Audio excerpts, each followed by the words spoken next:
¿sí? Cada vez que dos personas se encuentran dos mundos distintos, dos mundos que están formados por creencias diferentes, percepciones diferentes, costumbres, valores, juicios, prejuicios también, intereses, motivaciones. Siempre tengamos en cuenta esto, ¿sí? Que cada vez que dos personas se encuentran, sean familias, sean amigos, sean compañeros de trabajo, se están encontrando dos mundos diferentes. Y en este encuentro, ¿sí? Se da a partir de compartir algunos de estos elementos.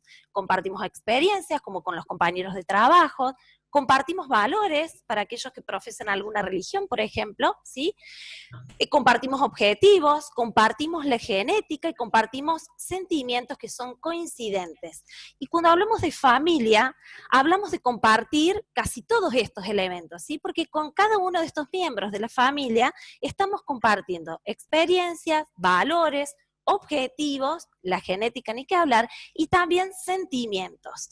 Siempre tengamos en cuenta que quien está enfrente nuestro tiene también experiencias diferentes, ¿sí? Porque por ahí como papás, y a mí también me pasa como mamá, tendemos a creer que el mundo de esa personita que está enfrente nuestro es exactamente igual que el nuestro, y en realidad no. Ellos, si bien nosotros podemos transmitir ciertos valores y tener objetivos en común, comienzan, a medida que van creciendo, a hacer, ¿sí? Su propia vida y a tener su propio mapa mental y a tener su propio mundo. Entonces, vamos a partir de la base de esto, ¿no? De que cuando dos personas se encuentran son dos mundos diferentes.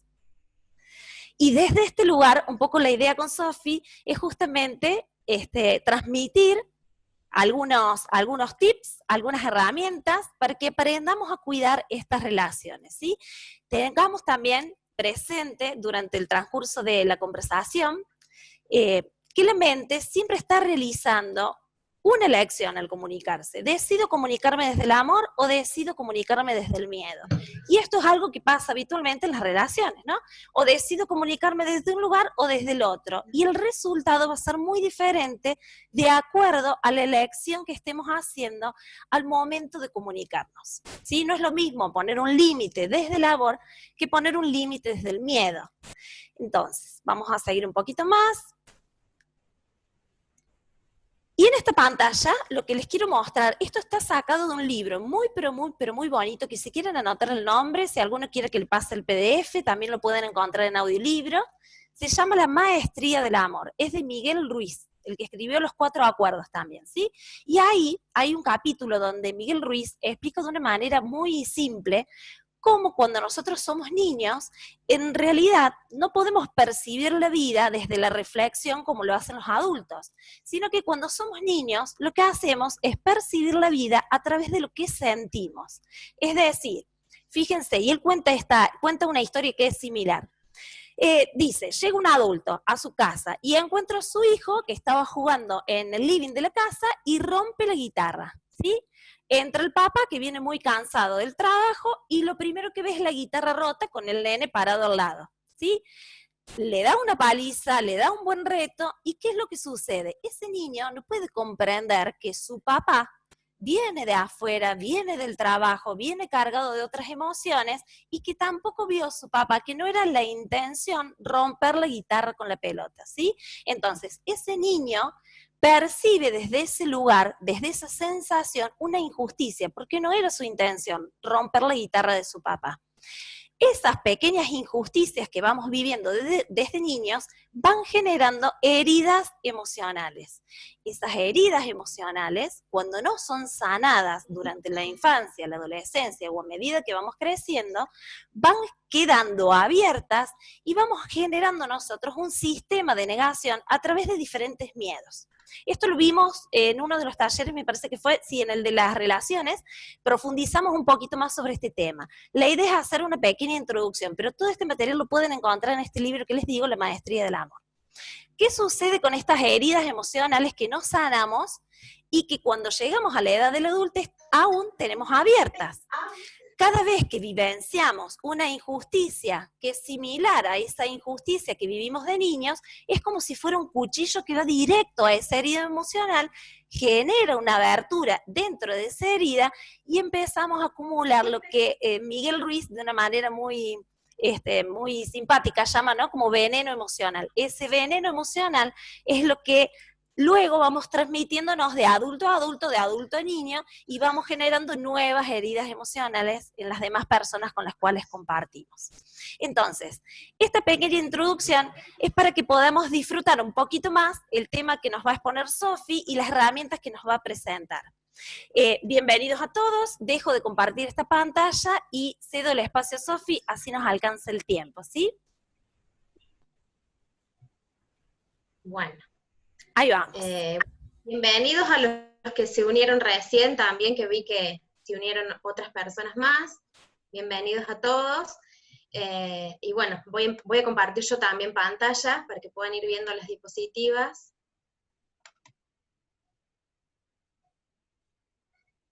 Bien, ¿se ve bien ahí? Sí. Bueno, y lo primero que vamos a hablar para adentrarnos en este tema de las emociones y su gestión es de la definición de las emociones, que las emociones son pura energía que nos motivan a actuar. Entonces podemos pensar, por ejemplo, qué sentimos cuando estamos enojados, o cuando estamos enamorados, cuando nos apasiona nuestro trabajo, concretamos algún proyecto. Seguramente todas esas sensaciones y emociones van a pasar por nuestro cuerpo y van a tener una respuesta a nivel corporal, como por ejemplo, estar tensos, nos ponemos colorados, aumenta la presión arterial, gritamos, o podemos salir corriendo si tenemos miedo, por ejemplo. Todas esas emociones, a excepción de la tristeza, que es la única energía es la única emoción que no nos da energía, sino que nos la quita, todas esas emociones son energía pura y van a buscar ser descargadas o liberadas. Y es por ese motivo que es muy importante poder encontrar la forma adecuada para esa descarga y hacer elecciones sanas y responsables. No existen emociones positivas o negativas, todas son necesarias, y sí existen emociones placenteras como la alegría, o displacenteras como el miedo o la tristeza. Acá hay un cuadrito que lo que le quería mostrar es que están las emociones básicas, que son el miedo, la alegría, la tristeza, la ira, el asco y la sorpresa, y cada una tiene sus derivados, ¿sí? Bueno, y al igual que todos los nutrientes que se reciben durante la primera infancia, que son los cimientos de la salud y el crecimiento físico, los nutrientes que son emocionales son vitales, porque todas esas habilidades emocionales y las habilidades sociales que vamos adquiriendo en la infancia van a ser los recursos con los que vamos a contar en la adolescencia o en la adultez para tomar nuestras decisiones, para guiar nuestra vida y construir el futuro, ¿sí? Por lo tanto, no van a ser las circunstancias los que nos van a determinar nuestro camino, sino nuestras elecciones. Claro que estamos influenciados por todo lo que es la cultura y en cierta manera condicionados por las enseñanzas que recibimos, pero eso no es lo que nos determina, sino que aprender a descubrir nuestras emociones, nuestras habilidades, enseñar a gestionar y transitar esas emociones, por sobre todo en nuestros chicos, son un recurso con los que ellos pueden contar para hacer elecciones sanas en la adultez. Todos sabemos más o menos los tiempos que estamos viviendo, que son tiempos difíciles, tiempos en los que corremos mucho, son tiempos difíciles para nosotros los grandes, y bueno, para los chicos más aún todavía. Entonces, si les enseñamos a descubrir ese mundo interno que tenemos todos, ese mirarnos hacia adentro para que se puedan conocer a sí mismos, y aprender a identificar todas esas emociones y pensamientos, los vamos a ver crecer con muchas más posibilidades de construir una vida con una existencia mucho más plena. Es un proceso de autodescubrimiento, pero ese proceso de autodescubrimiento lo tenemos que caminar al lado de ellos. Nosotros somos nuestra guía, nosotros somos la guía de los chicos, ¿sí? Y también significa principalmente poder conocernos a nosotros y reconocernos en los chicos. No se trata de ser mejor que otro, ni tener las mejores calificaciones, sino se trata de ser la mejor versión de nosotros mismos, porque cada uno tiene cualidades valiosísimas adentro que a veces no las vemos, porque estamos tan determinados por la mirada de la afuera, por una mirada que aprueba o desaprueba, que nos perdemos de vista lo bueno que tenemos cada uno en nosotros. Bueno, acá la pantalla esta habla sobre la importancia de poder verbalizar y por sobre todo validar las emociones, tanto las nuestras de los adultos como las de los chicos. ¿sí? Así como les enseñamos a hablar y les enseñamos el nombre de las cosas y de las personas, las emociones también tienen que ser nombradas y tienen que ser nombradas para poder ser reconocidas. Muchas veces nuestros hijos experimentan emociones de las que no nos pueden hablar porque no conocen las palabras necesarias para expresarlas, y a eso hay que ponerle un nombre. Porque pueden llorar por miedo, pueden llorar porque están tristes, pueden llorar porque están enojados, pero si no las pueden verbalizar y nombrar, no van a saber tampoco identificar cuál es el estado de ánimo que están atravesando. Y si no saben lo que sienten, difícilmente en la adultez pueden lograr resolver de manera sana algún conflicto de la vida diaria. Por ahí está bueno detenernos un poquito a pensar nosotros como adultos de referencia, si verbalizamos lo que sentimos, si le ponemos palabras cuando estamos enojados, cuando venimos cansados del trabajo, o cuando tenemos alguna frustración. ¿Cómo expresamos el miedo, la frustración, ese enojo o la alegría? Porque en realidad somos nosotros el modelo para los chicos para poder expresar también las mismas emociones. Seguramente si observamos en los chicos las respuestas frente, por ejemplo, frente a una respuesta emocional, frente a la frustración o el enojo, seguramente vamos a ver que siguen el patrón de conducta que tenemos nosotros los adultos. A lo mejor es gritar, a lo mejor es explotar. Entonces nosotros los vamos a guiar muchísimo con el ejemplo por sobre todas las cosas. El secreto de todo esto está en poder reconocer y brindar a las emociones un canal adecuado y saludable para ser descargadas. Y el poder poner en palabras lo que sentimos nos va a permitir pensar, reflexionar y así focalizar en resolver el conflicto o la situación que se nos esté planteando, eligiendo una solución mucho más saludable y evitando los impulsos, estos impulsos de gritar y de reaccionar mal. Ahora, nosotros como papás, ¿cómo reaccionamos ante el enojo de nuestros hijos, ante la frustración de nuestros hijos? ¿O alguna vez pueden ustedes detenerse a preguntarle a los chicos qué están sintiendo en ese momento? ¿Qué es lo que sienten en el cuerpo? ¿Qué es lo que están pensando? ¿Qué es lo que están sintiendo? Bueno, para poder hablar de lo que ellos sienten, tenemos que estar dispuestos siempre a poder escucharlos de manera activa, apagar el teléfono, dejamos todo de lado y nos centramos en lo que ellos tienen para decirnos. Y eso va a generar en ellos el hábito de poder nombrar y, por sobre todas las cosas, simbolizar esas emociones. ¿Sí? Este tipo de habilidades de la inteligencia emocional son aprendidas y lleva un proceso, no lo van a aprender de un día para el otro. Bueno, y acá, les quería compartir esto también, que es algo de la vida diaria, las famosas frases del no pasó nada, deja de llorar, no exageres, o mira, llora porque quieres llamar tu atención. Y hay un montón de otras frases que usamos en la vida diaria los adultos y casi sin darnos cuenta, y en realidad es que sí, a los chicos les pasan cosas igual que a nosotros. Llora porque tiene hambre, llora porque tiene frío, llora porque tiene miedo, o porque ahora no se puede hacer lo que ellos quieren, tienen miedo porque hay tormenta, porque está oscuro, extrañan a alguien, lloran porque no se quieren bañar, o porque no quieren salir de la bañera después. Entonces, a todas esas cosas hay que poder escucharlas, poder ponerles en palabras, porque es como si dijéramos, bueno, no, tiene hambre, no le den de comer, o no, solamente tiene frío, no lo abriguen. Entonces, lo importante es poder ponerle nombre a todo lo que ellos sienten, hay que escucharlos, hay que validarlos, hay que darle un lugar a toda su descarga.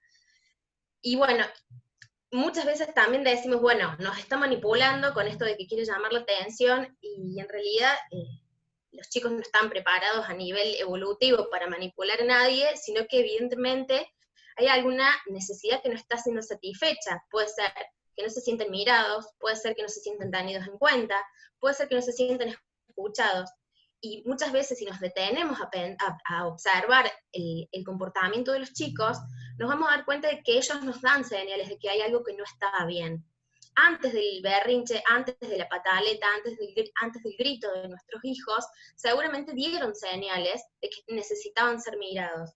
Entonces, es importante aprender a leer todas esas señales y, por sobre todas las cosas, no solamente llamarles la atención o dirigirnos a ellos cuando hicieron algo mal o cuando reaccionaron de alguna manera que a nosotros no nos gustó, sino poder también nombrarlos, llamarlos y hablar con ellos cuando están haciendo bien las cosas, bien entre comillas, y bien para nosotros los adultos, está bueno también hablarles a ellos y marcarles sus habilidades, sus recursos, y seguir alentándolos a que sigan creciendo día a día.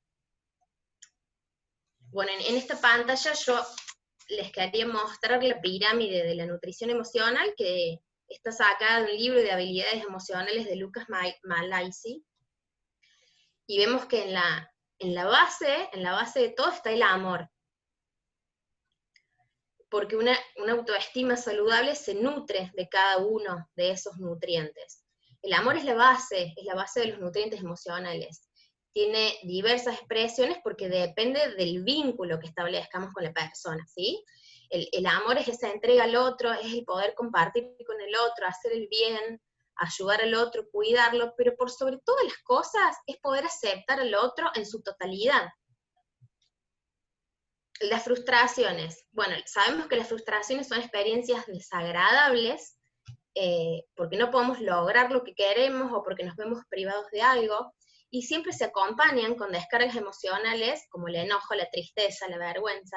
En los chicos lo podemos observar más fácil porque son los famosos berrinches, las pataletas, los gritos, pero estas frustraciones son partes del crecimiento, ¿sí? Son siempre y cuando las frustraciones sean adecuadas para cada etapa evolutiva. Y también se tienen que acompañar, se tienen que poner en palabras. No tratemos de evitarle las frustraciones a los chicos, porque el día de mañana, cuando sean grandes, no van a saber cómo reaccionar ante un error o ante una frustración. Entonces, si desde chiquitos los acompañamos a nombrar y a tolerar estas frustraciones, los vamos a preparar en cuanto a paciencia, autocontrol y perseverancia. Bueno, y acá un tema muy de papás, que es el tema de los límites. En realidad no vamos a hablar de límites como un orden, como que le estamos ordenando algo, obligando a algo, sino que los límites determinan lo permitido y lo no permitido, son absolutamente necesarios porque nos organizan a los chicos, les crean la realidad, los límites cuidan, muchas veces no se van a cumplir ya, porque son una construcción, no son un orden, sino que son un borde, son un borde que los van a organizar a los chicos. Este establecimiento de límites tiene dos etapas. La primera etapa es cuando el límite se transmite. Y para transmitirles el límite hay que dialogar y hay que explicarles mucho las cosas porque los chicos no saben, como recién contaba Silvina lo de la guitarra y el estado de ánimo que tenía el Papa. Entonces, los chicos no saben, nosotros somos los que tenemos que dialogar y explicarles lo que son los límites, lo que se puede y lo que no se puede. Pero para que este mensaje pueda llegar, tiene que tener ciertas características. Por ejemplo, la primera característica es que tiene que ser predecible. Entonces, es necesario que nosotros organicemos a los chicos y los anticipemos en cuanto a lo que se puede o lo que no se puede, o en cuanto a un horario, por ejemplo, o algo que tengan que hacer, alguna tarea. Entonces, por ejemplo, se va a establecer un horario para hacer las tareas y se va a anticipar que la tiene que hacer a tal hora y que si no la hacen, va a haber una consecuencia, siempre que sea adecuado a la edad evolutiva del niño. No nos olvidemos de eso, que es muy importante. Jamás nos tenemos que desautorizar entre papás, y mucho menos frente a los chicos. Es muy importante que todos los cuidadores de los chicos manejen los mismos límites, ¿sí? Si en la casa de la mamá no se ve tele a la hora de comer, en la casa de los abuelos tampoco, en la casa del papá tampoco, en la casa de la tía tampoco. Vamos a tratar de ponernos de acuerdo con todos los adultos que están en contacto con el niño, porque ese límite tiene que ser claro, ¿sí? Y se tiene que poder sostener en todos los espacios. El límite, bueno, como decía recién, tiene que ser un límite claro, y tenemos que estar nosotros seguros, los adultos tenemos que estar seguros de que el niño entendió el límite o entendió lo que le estamos pidiendo. Entonces le tenemos que explicar cómo se logra eso, ¿sí? Por ejemplo, siguiendo el ejemplo de las tareas, le vamos a anticipar el horario, le vamos a decir cuáles elementos son necesarios para que se lleve a cabo esa tarea, le vamos a designar un espacio, ¿sí? En fin, todo lo que está permitido, lo que no está permitido, o lo que le vamos a pedir a nuestros hijos que hagan, tienen que ser transmitidos de manera eficaz y mediante la palabra. No va a ser algo automático, sino que son un proceso, como decía al principio, y tienen que estar transmitidos de manera eficaz y mediante la palabra. El límite siempre debe ponerse de manera firme, sin gritos, sin enojos, con una actitud serena, pero firmes. Entonces, los chicos, si nos ven seguros, más allá de lo que le decimos, lo que le transmitimos a nivel corporal, si nos ven seguros, ellos se sienten seguros, ¿sí? Y otra cosa que es muy importante es que los papás tenemos que ser coherentes con lo que le pedimos a nuestros hijos. Entonces, si les pedimos que no miren dibujitos durante la hora de la comida, nosotros tampoco vamos a usar el celular, por ejemplo. Ellos aprenden mucho más de nuestro ejemplo que de nuestras palabras. Y otra de las características que tienen que tener los límites es que deben ser flexibles, ¿sí? Se deben poder modificar a medida que el niño crece y gana autonomía. Se tienen que poder modificar, por ejemplo, ahora en esta época de pandemia, que estamos todos medios ansiosos y que no sabemos qué va a pasar.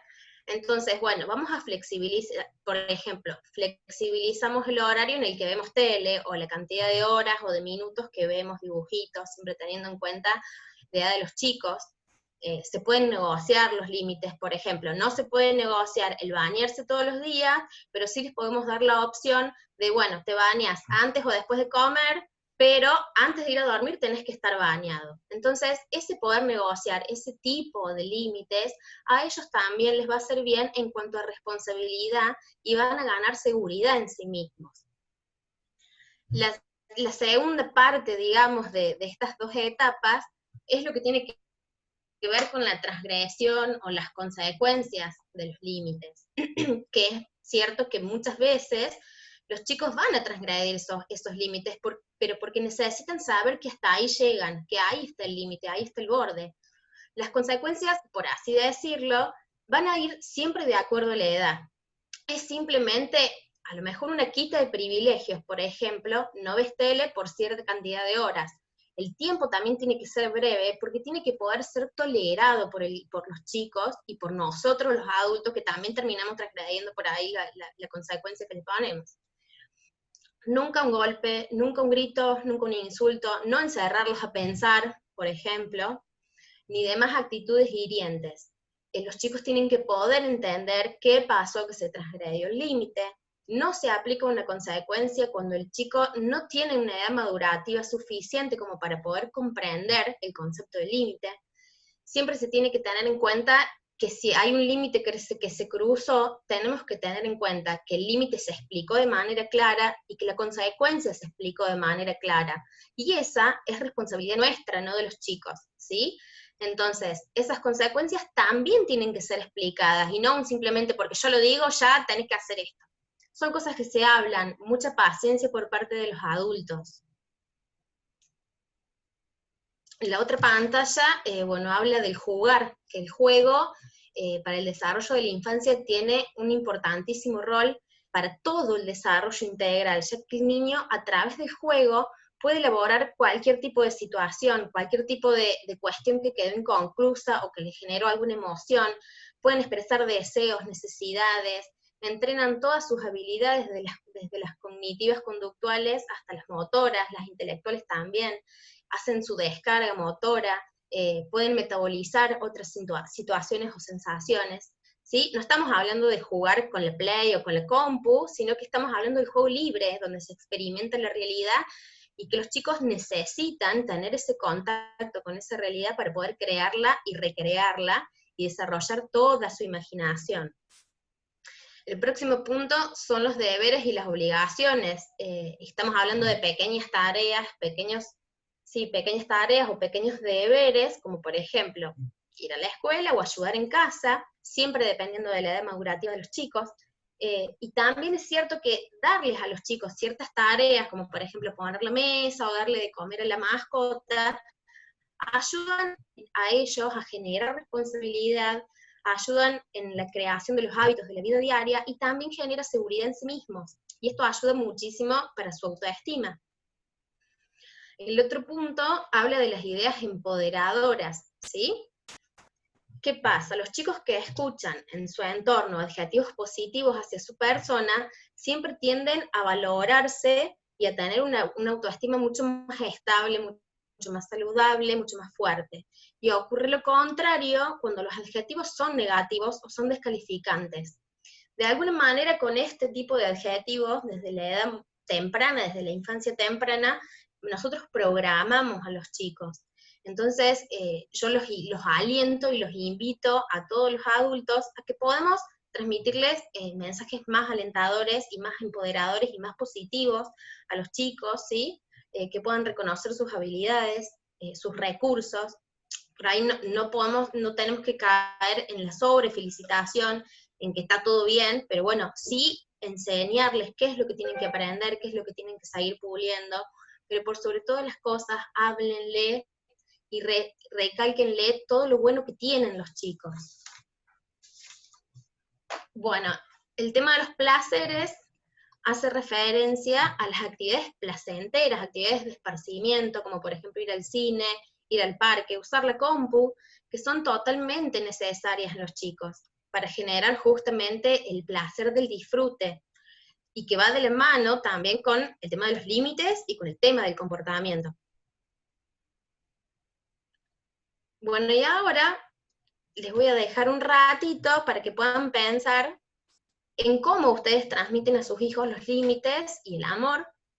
No hace falta que compartan después las respuestas, pero sí es una invitación a que puedan pensar, y después de haber pensado en esto, ¿qué cambios harían ustedes en su forma de transmitir los límites, por ejemplo, o el amor con los chicos? Así que bueno, les dejo unos minutitos para que puedan pensar, y después el que quiere puede compartir. Y para los que están haciendo preguntas a través del chat, en un ratito, Sí, cuando terminamos la exposición, abrimos un espacio para que puedan formular las preguntas, ¿sí? perfecto. Yo no estoy viendo el chat porque tengo la pantalla acá, pero ya lo voy a abrir.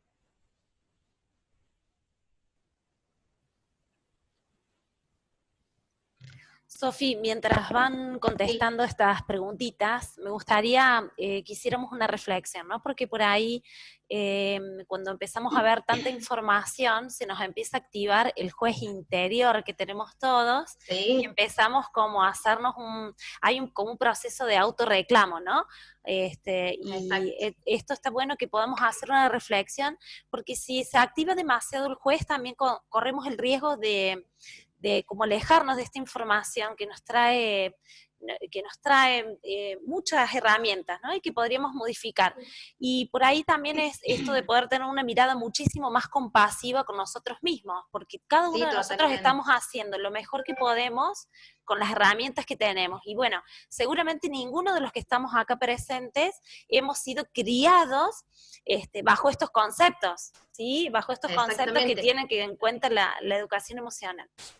Exactamente, por eso yo decía al principio que lo más importante de todo este proceso es poder reconocernos a nosotros mismos, y que no está mal equivocarnos, y seguramente va a haber días en los que no vamos a poder y vamos a estar recontra cansados o lo que sea, y eso también es parte del crecimiento nuestro y de nuestros hijos.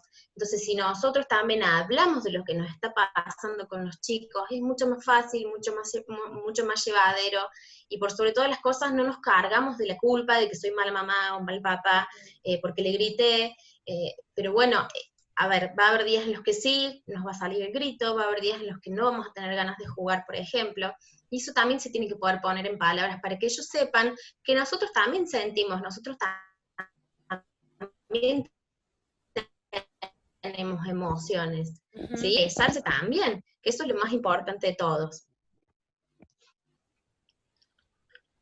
No sé si hay alguien que quiera compartir alguna respuesta o alguna reflexión.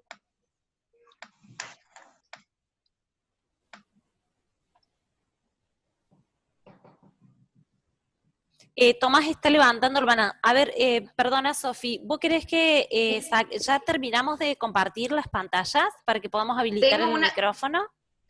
tengo una pantallita más que son estrategias para ayudar Ahí está. puntuales, ¿Vos querés para compartir ayudar a los eso chicos. y después habilitamos el micrófono para que podamos poner en pantalla todas las Dale, caritas? ahí Ahí vamos. está. Armé ahí una listita de tips, si lo hago así, para ayudar a los chicos a expresar sus emociones.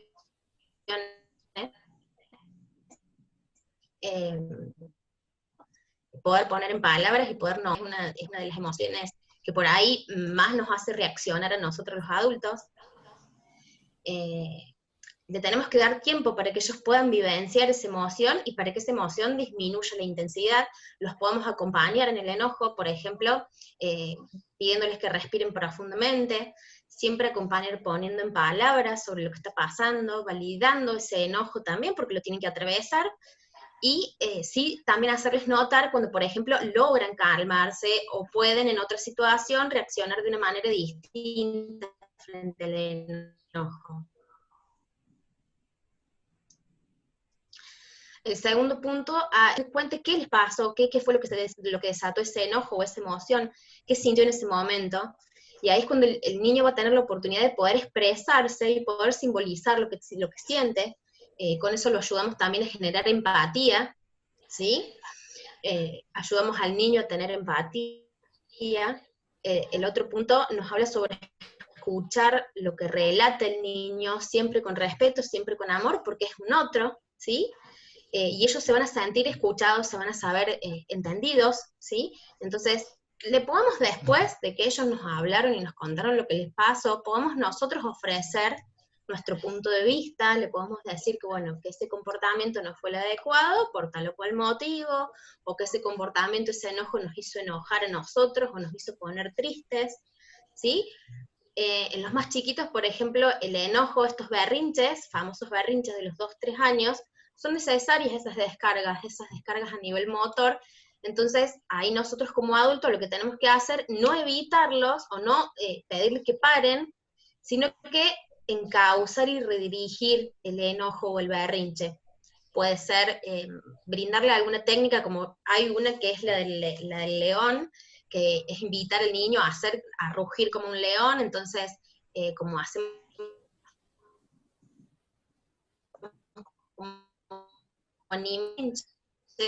le podemos pedir que pueda saltar en el lugar, le podemos dar un almohadón para que puedan agarrar y descargar su enojo, pero en la primera infancia la descarga motor es muy necesaria.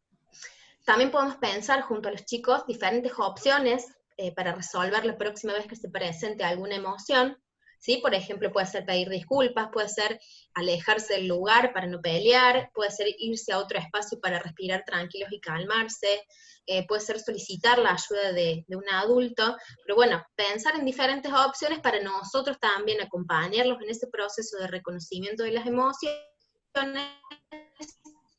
gestionarlas también. Le podemos ofrecer distintas opciones que las podemos pensar con ellos para que se sientan involucrados también.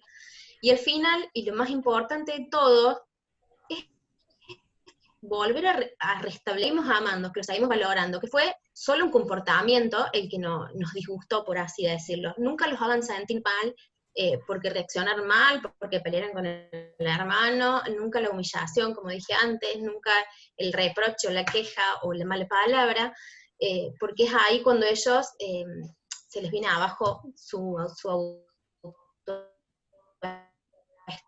y establecer esa conexión con los chicos, poder hablarles, poder validar todo lo que sintió y poder poner en palabras y hablar tranquilos, ¿sí?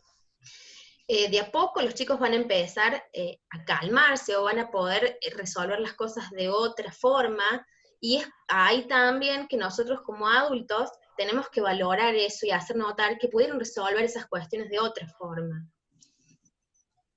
Así que bueno, ahí sí. Sofi, en esto que decías, ¿no? De no conocer las emociones, de compartirlas. Sofi, se corta un poquito por ahí el micrófono. Sí. ¿Sí? Te decía en esto de aprender a ponerle nombre a las emociones, que lo notarás vos en las sesiones que haces y pasa con los adultos también, que por ahí nos limitamos a 3 o 4 emociones. O vos preguntas, ¿cómo te sentís? ¿Estoy bien? ¿Estoy mal? ¿Pero qué es bien? ¿Qué es mal? Entonces ayuda mucho por ahí el tener un cuadro con el nombre de todas las emociones y empezar a identificar esto que estoy sintiendo. ¿Es angustia? ¿Es tristeza? ¿Es decepción? Empezar a identificar estas diferentes emociones, el nombre que tiene y la diferencia que hay entre sentirme triste y decepcionado, ¿no? Está bueno Por ahí hay en internet, van a encontrar un montón de cuadritos con las emociones, que Sí. solemos trabajarlo así.